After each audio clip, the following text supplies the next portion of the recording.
Xaçmaz şəhərində qanunsuz tikinti aparılması ilə bağlı redaksiyamızın qaynar xəttinə daxil olan məlumat əsasında hadisə yerinə yollandı. Ərazidə apardığımız müşahidələr zamanı tikinti meydançasında Azərbaycan Respublikasının Şəhərsalma və Tikinti Məcəlləsinin 86-cı maddəsində nəzərdə tutulan xəbərdarlıq və məlumat lövhəsinin olmadığını müşahidə etdik. Ərazidə olan vətəndaşlar bildirdi ki, burada inşa edilən obyekt qarşısında yerləşən Şimal Mall bu əraziyə köçürüləcək və tikintinin həmin obyektin sahibinə məxsus olduğu bildirildi. Bu iddiaların rəsmi təsdiqi yoxdur və aidiyyəti qurumların mövqeyini gözlədik. Məsələni dəqiqləşdirmək üçün Xaçmaz rayon icra hakimiyyətinin başçısı aparatının memarlıq və tikinti şöbəsinin müdiri baş memar Kamil Gəncəliyev ilə telefon əlaqəsi saxladıq. Baş memar bildirdi ki, iş saxlanılacaq. Biz sizə sual etdik. Əgər tikinti qanunsuz idisə indiyə qədər niyə dayandırılmayıb? Cavab isə belə oldu. Vətəndaşdır, neyniyək? Daha sonra soruşduq, niyə kasıb bir vətəndaş qanunsuz bir daş qoyan kimi texnika gətirilərək söküntü aparılır. Amma burada bu vaxta qədər heç bir tədbir görülməyib. Baş memar cavab verdi. Nə kasıb, nə varlı, mənim üçün vətəndaşdır. Telefon danışığının səs yazısının qeydə alındığını bildirdik və ictimailəşdirdiyimizi dedik. Cavab isə qısa oldu, paylaşın. Qeyd edək ki, 19 fevral 2024-cü il tarixində Xaçmaz rayon icra hakimiyyətinin başçısı Elnur Rızayev tərəfindən baş memar Kamil Gəncəliyev 50 illik yubileyi münasibəti ilə və xidmətdə fərqləndiyinə görə təltif olunub. İndi isə sual yaranır. Əgər tikintidə qanun pozuntusu yoxdursa niyə iş saxlanılacaq deyilir? Yox, əgər qanun pozuntusu varsa bu tikinti indiyədək hansı səbəbdən davam edib?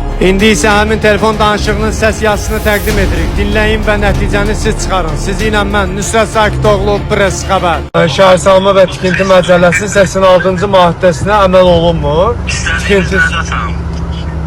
orada lövhə yoxdur, biz sorğu göndərmişsiniz. Elektron sistemdədir, elektron sistemdə onlarda iş gedir, onlarda yox, əvvəl tikinti başlamamışdan lövhə qurulmalıdır orada. Tanınma lövhəsi də yoxdur. Biz bu haqqında məlumatı paylaşırıq. Biz məlumat vermişik fövqəladə də şəhərsalmada. Onlar tikintini saxlayacaqlar. Bəzi xırda işləri qalıb tikinti icazdan sonra olacaq. Tikinti saxlayacaqlar ki, yəni tikinti əgər sənəd uyğun gəlmirsə niyə tikirlər ki bəs? Əvvəlcə niyə başlayır? Biz də yazmışıq da, mən niyə tikirlər deyəndə ki, vətəndaşdır məndən. Qanunsuzsa dərhal saxlamalı. Biz də qanun çərçivəsində məlumatı verəcəyik çox qətiyyətlə. Yox, başqa kasıb bəs tikəndə bir otan axadı dərhal saxlanılır, Nə sökülür. kasıb, nə varlı, nə danışdı sizi? Vətəndaşdır, mənim üçün kasıbı varlısı yoxdur. Mən videoyu alıram sizin səsinizə, qayd edirəm, bunu da paylaşacağım, görəcəksiniz. Yaxşı, oldu.